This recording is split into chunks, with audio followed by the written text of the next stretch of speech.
When I create a build in Minecraft, it always needs to be bigger and better than the last one. This has led me to the point where I was before making this video. I wanted to make the largest building ever created in Minecraft.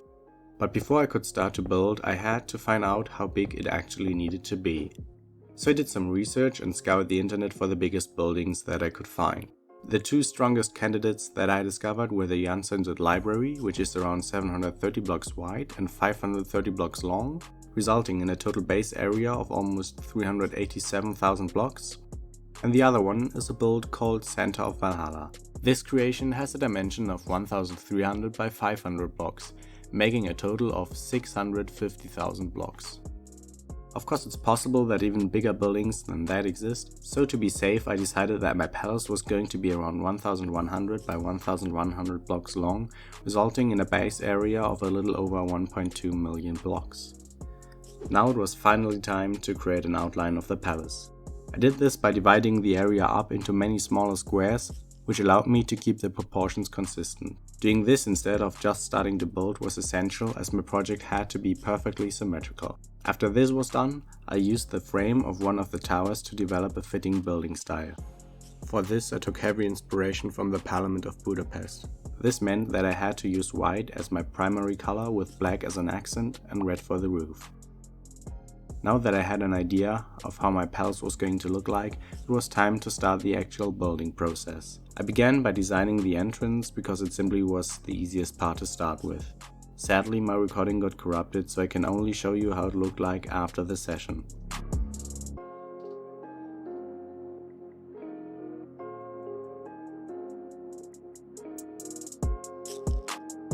The next part was pretty easy. I simply had to create a fitting design for the walls. The only real challenge was to establish a recognizable pattern while also making sure it wasn't getting too repetitive.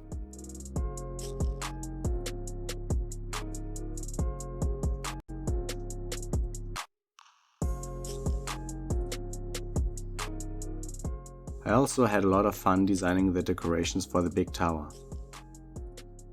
However, I struggled with finding a perfect shape for the roof and tried several designs. Annoyingly, the replay mod refused to save my recording again, so here's what I built next. Now I was facing the biggest challenge yet, because I had to build the edge tower, but didn't even have a clear image in my mind of how it should look like.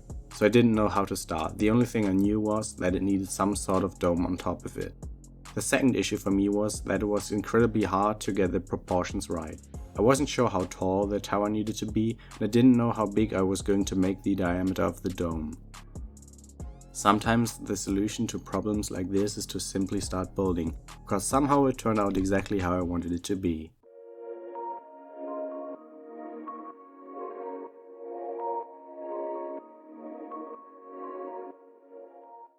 Next, I added a second layer to the palace, which was going to be way higher and thicker than the outer wall. To make the design more varied and interesting to look at, I regularly implemented towers and roof gables into the wall.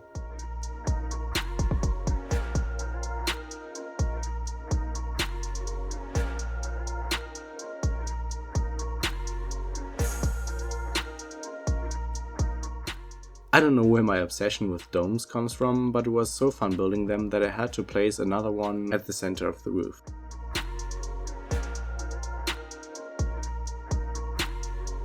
But it still looked too flat and boring on the outer side, so my next goal was to place more towers on top of it to change that. However, I realized that they looked way too much like potato sprouts, so I had to erase them from the build. I moved them to something I call the graveyard. It's a place on the map where I collect everything I've built that didn't make it into the final design of my project. This way I can always use them for other projects if needed. Now it was time to make the inner part of the wall. This was relatively simple, as I used the same design from the outer wall for symmetrical reasons. Next, I created the archways to connect the outer part of the palace with the central dome and separate the four courtyards.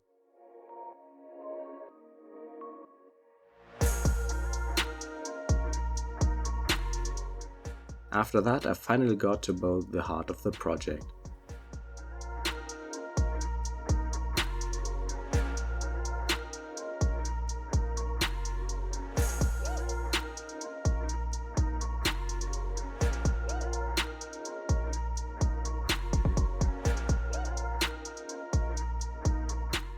By placing a small dome on top of it, the palace had now reached a height of 462 blocks. Before I got to decorate the courtyards, I needed to fix a few things. Firstly, I changed the entrance to match the design of the other arches. Then I began designing the inside of the archways.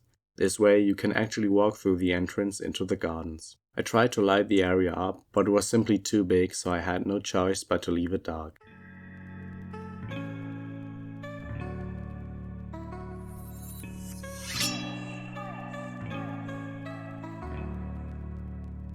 Finally, I started designing the gardens.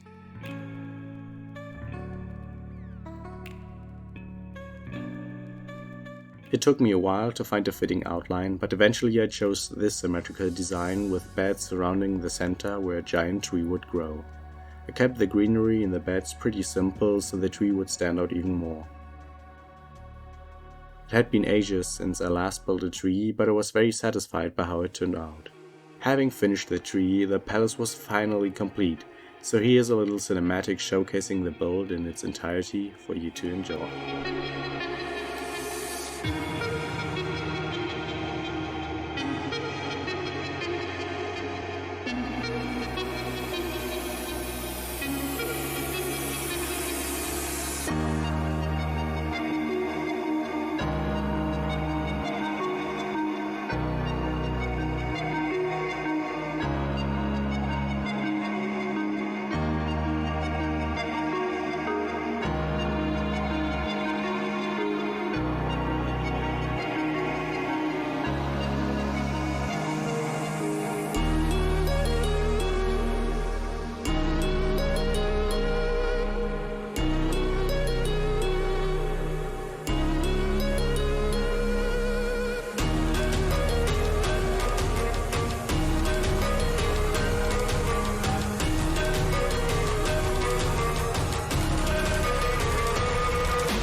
If you have any questions left, feel free to ask them in the comments. I will try to answer as many as I can. You can also find additional information in the video description and maybe in a pinned comment.